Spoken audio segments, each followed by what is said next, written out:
আসসালামু আলাইকুম। আপনারা সকলে কেমন আছেন? আশা করি আল্লাহর রহমতে প্রত্যেকে অনেক ভালো আছেন। তো আজকের ভিডিওটি মূলত হচ্ছে আপনারা অনেকে কোশ্চেন করেন যে কোন আমের পরে কোন আম পাকে এবং কোন আমের পরে কোন আম নামানো হয়। তো এই ভিডিওতে শুধু আপনাদেরকে এটাই জানাবো যে কোন আমের পরে কোন আম পাকে, মানে সঠিক জিনিসটা আপনারা জানেন। কারণ অনেক অসাধু ব্যবসায়ী আছে যারা হচ্ছে আমের সঠিক সময়ের আগে আমগুলো গাছ থেকে পাড়ে এবং সেগুলো ফরমালিন দিয়ে পাকায়, কিন্তু আম যেটা টেস্ট অরিজিনালি স্বাদ সেটা কিন্তু তারা পায় না। তো আপনারা যদি এই ভিডিওটি দেখেন তাহলে এটা ক্লিয়ার হবেন। এবং আরেকটা বিষয় হচ্ছে যেটা আপনাদেরকে ভিডিওতে বলবো যে আপনার আড়ত থেকে আম কিনলে বেশি লাভবান হবেন নাকি বাগান থেকে আম কিনলে বেশি লাভবান হবেন। তো চলুন তাহলে ভিডিওটি শুরু করি। তো প্রথম যে বিষয়টি সেটি হচ্ছে যে কোন আমের পরে কোন আম পাকে। তো আপনারা সকলে জানেন যে রাজশাহীর আম বাংলাদেশের 64 জেলার মধ্যে সবচাইতে সেরা এবং সবচাইতে সুস্বাদু মিষ্টি আম। তো আমাদের হচ্ছে রাজশাহীতে আপনার প্রথমে যে আমটা পাকে সেটা হচ্ছে গাছে যেটা দেখতে পাচ্ছেন, এটা কিন্তু আপনার হিমসাগর আম। হ্যাঁ, তো প্রথমে পাকে হচ্ছে আপনারা ভালোভাবে জেনে নিন, প্রথমে পাকে হচ্ছে গোপালভোগ, গোপালভোগ শেষ হলে পাকে হচ্ছে হিমসাগর, হিমসাগর শেষ হলে পাকে হচ্ছে আপনার ল্যাংড়া, ল্যাংড়ার সাথে সাথে আপনার আম্রপালিটা ওঠা শুরু করে। তো ল্যাংড়া শেষ হলে আম্রপালি এবং ল্যাংড়ার মাঝামাঝিতে আম্রপালি ওঠা শুরু করে। তারপরে হচ্ছে আপনার পাকে হচ্ছে বাড়িফোর, বাড়িফোরের পরে পাকে হচ্ছে ব্যানানা ম্যাঙ্গো, এরপরে হচ্ছে কাটিমন, তারপরে হচ্ছে নাকফজলি। তো এইভাবে পর্যায়ক্রমে আমগুলো পাকে এবং আমাদের রাজশাহীতে যখন আম শেষ হয়ে যায় বা চারিদিকে আম শেষ হয়ে যায় তখন রংপুরে হচ্ছে হাড়িভাঙ্গা আমটা ওঠা শুরু করে। তো আপনারা অনেকে বলেন যে আমাদের হাড়িভাঙ্গা আম আছে কি না। তো দেখেন রাজশাহীতে কিন্তু হাড়িভাঙ্গা আমের সেভাবে এখনও চাষ শুরু হয়নি বা আমাদের এইদিকেও এখন ওইভাবে বাগান শুরু হয়নি। আর এবার হচ্ছে আপনাদেরকে আরেকটা বিষয় জানাই, সেটা হচ্ছে কোথায় থেকে আম কিনলে আপনারা বেশি লাভবান হবেন। তো দেখেন আমরা আপনাদেরকে বারে বারে বলি যে আপনারা সব জায়গাতে দাম যাচাই করবেন, করে এসে আমাদের কাছে থেকে আপনারা আম কিনবেন। আমাদের কাছে যদি সব জায়গায় ট্যালি করে যদি কম দাম না পান তাহলে আম কেনার দরকার নেই। তো দেখেন আড়ত থেকে আম কিনলে কি হয়, দেখেন আড়তে কিন্তু বাজার শুরু হয় সকাল 10টা থেকে। তো যারা প্রান্তিক কৃষক থাকে বা যাদের বাগান থাকে তারা সকাল 10টা বা 11টার মধ্যে বাজারে আম ওঠানোর চেষ্টা করে। তো সকাল 10টা থেকে 11টার মধ্যে যদি বাজারে আম ওঠানোর চেষ্টা করে তাহলে তারা আমগুলো কিভাবে পারে দেখেন। ম্যাক্সিমাম ক্ষেত্রে বাগানে কিন্তু বর্ষা হয়, বৃষ্টি হয়, বাগান নরম থাকে, বাগানে ঘাস থাকে।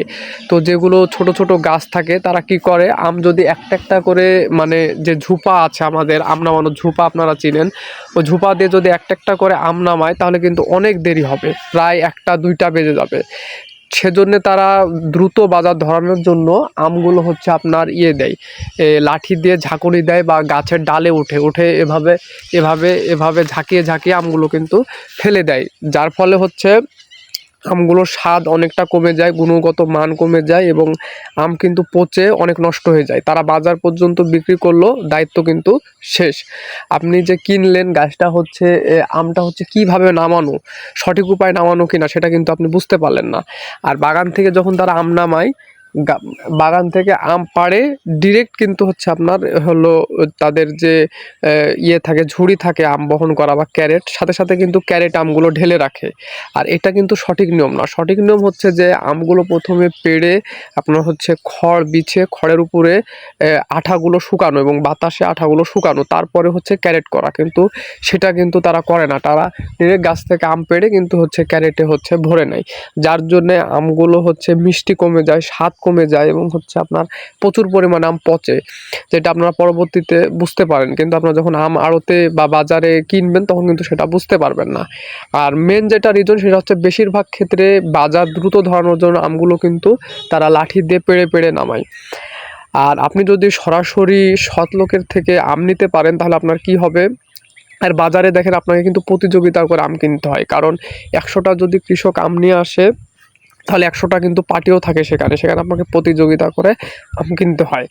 আর আপনি যদি বাগান থেকে সরাসরি আম কিনেন তাহলে কি হবে, আপনার হচ্ছে যার থেকে আপনি আম নেবেন সে আপনার হচ্ছে 12টা বাজলেই কি 1টা বাজলেই কি আর 2টা বাজলেই কি আপনাকে হচ্ছে সন্ধ্যার আগে গাড়ি করে দিবে, এটা তার টার্গেট থাকে।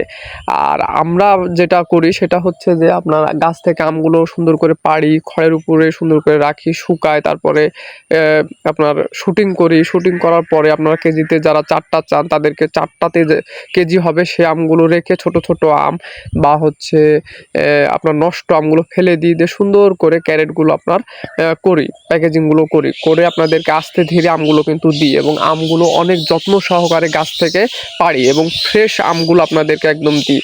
তো এই জন্যে আমার মতে, মানুষের মতে কি বলে সেটা জানি না, বা আমার সাথে আপনার মত মিলবে কিনা সেটাও জানি না, তবে আপনি বাগান থেকে নিলে সবচাইতে কম দামে আম পাবেন এবং ফ্রেশ কোয়ালিটির সুন্দর আমগুলো আপনি পাবেন এবং আমগুলো আপনার অনেক মিষ্টি হবে, পচবে না, নষ্ট হবে না। সব দিক দিয়ে আপনি বাগান থেকে আম নিলে কিন্তু লাভবান হবেন। তো এটাই ছিল আজকের ভিডিও মূলত। তো আপনি চ্যানেলে নতুন হলে অবশ্যই চ্যানেলটি সাবস্ক্রাইব করে দিবেন এবং যদি আম কিনতে চান আপনারা অবশ্যই আসবেন, আর এসে দেখে শুনে আপনারা আমগুলো কিন্তু আমাদের থেকে নিতে পারবেন ইনশাল্লাহ। তো সবাই ভালো থাকবেন, সুস্থ থাকবেন। আসসালামু আলাইকুম।